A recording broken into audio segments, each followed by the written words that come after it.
E a gente continua o giro de repórteres aqui no Jornal da Rede Alesp.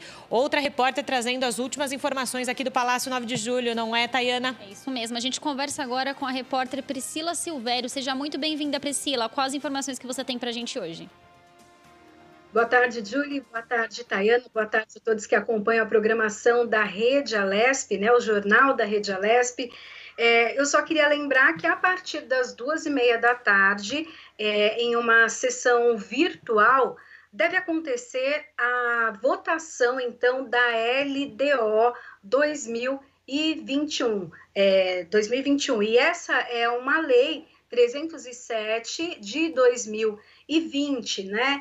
O que é a LDO? Ela é uma lei que traz ali todos os aspectos da divisão orçamentária, então, do Estado para cada setor, seja educação, saúde, cultura, tudo está já ali. É como se nós, né, como donas de casa, meninas, a gente coloca ali tudo numa planilha e pensa, olha, mês que vem nós vamos ter de entrada tanto. O que eu vou fazer com esse dinheiro? Eu pago isso, aquilo e começa a fazer a divisão.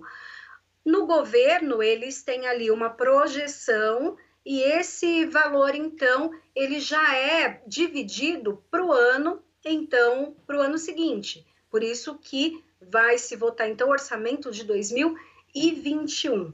Lembrando que nesse ano há muitos desafios, né? Afinal de contas, nós estamos no meio de uma pandemia, numa crise também econômica. Muitos desses recursos, eles são recebidos pelos impostos, e muitas pessoas estão com dificuldades também para o pagamento de impostos. Alguns impostos já foram deixados para um acerto daqui a alguns meses, então há sim uma preocupação muito grande em relação a isso. Eu coloquei, né, que hoje pode ser votada a LDO. Por quê?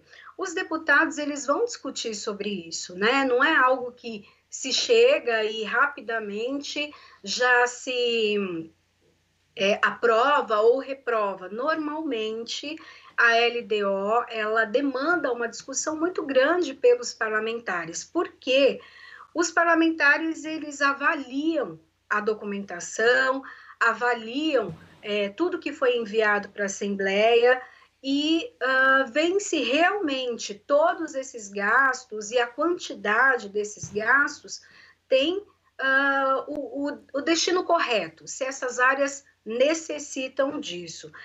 Durante a semana passada, eu acompanhei reuniões da Comissão de Finanças, Orçamento e Planejamento. Nessa comissão que fala sobre dinheiro, né, e os recursos, eles analisaram item por item.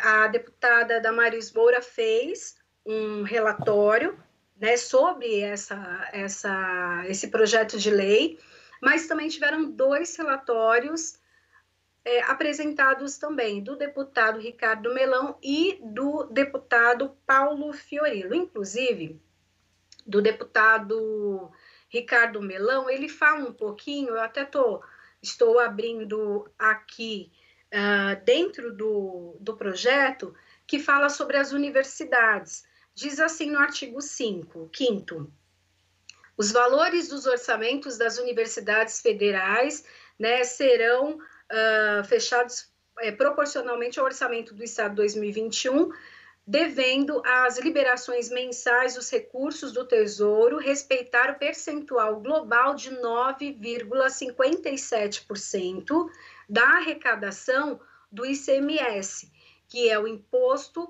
sobre operações relativas à circulação de mercadorias e sobre prestação de serviços de transporte interestadual, intermunicipal, de comunicação também, e fala da cota parte do Estado no mês de referência. Então, o deputado, esse valor de 9,57% já está fixado há muitos anos. E ao longo dos anos aí na Assembleia, há uma discussão muito grande dos institutos de educação, das universidades, porque é um valor que não contempla o gasto que essas universidades têm. Então, já é uma preocupação da gestão universitária estadual, e também o deputado Ricardo Melão trouxe ali no relatório dele apresentado, que foi pelo Partido Novo, falando sobre esse percentual. Ele pede, então, que esse número possa mudar, né? Ou, então, que as universidades tenham a liberdade, a independência de conseguir recursos de outras maneiras, como, por exemplo, o aluguel de espaços dentro do campus que não são utilizados, ou o aluguel de terrenos que também não são utilizados pela universidade, para empresas, startups, e assim ter, então, um recurso para manter e pagar todas os seus compromissos, né? Hoje, nas universidades, tem muitos professores que são aposentados, que já se aposentaram, e também tem uma outra questão que as universidades reclamam muito, que é a falta de abertura de novos... esqueci o nome, mas é daquele processo em que o governo abre para que novos professores sejam contratados. Eu esqueci a palavra agora, mas quer dizer isso. E os concursos públicos. Então, eles reclamam também disso, que daí não tem os professores, né, novos professores ingressando, e tem o custo com os professores aposentados. Enfim, 14h30, a Rede Alesp transmite, então, ao vivo, essa votação, que deve começar ali com uma discussão entre os deputados até a votação da LDO. É um momento muito importante, tanto para a Assembleia quanto para o governo paulista, meninas. E, Priscila, até pelo seu conhecimento aqui da casa e pela sua experiência em acompanhar essas votações, nesse momento em que a gente está no meio da pandemia, você acha que essa votação será alongada, terá um menos tempo de votação para que as coisas caminhem um pouco mais aceleradas? Qual é a sua visão? Então, os trâmites, eles continuam os mesmos, tanto presencialmente quanto em ambiente virtual. Tem um período ali de discussão, né, em que os deputados têm a oportunidade de dar a opinião deles, então eles têm um tempo ali regimental, se eu não me engano são 10 minutos, que eles podem falar em relação àquele projeto de lei. Vão defender ou vão colocar as suas críticas, mas tem ali a oportunidade de mostrar tanto o que eles pensam, quanto o que o partido, né, o posicionamento do partido. Isso também acontece em ambiente virtual. Eu acompanhei a votação da LDO de outros anos, e o processo foi bem demorado, né? Porque há ali uma discussão, uma verificação dos itens, dos artigos, um a um, né? Essa LDO mesmo veio com quase 2.000 artigos, né? Foram quase 1.200 artigos, foram 1.100 e acho que mais 73, 76, uma coisa assim.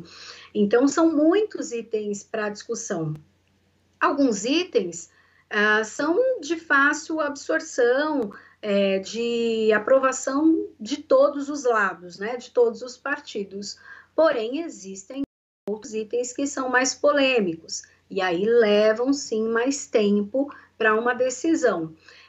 Então, eu acredito que hoje começa. Agora, se termina, a gente só vai ver ao longo do dia mesmo. Tá certo, Priscila. Muito obrigada aí pelos esclarecimentos, pelas informações aí dos trabalhos da casa. Tenha uma boa tarde. Obrigada. Obrigada, Priscila. Eu que agradeço. Boa tarde para vocês. Tchau, tchau. Bom jornal.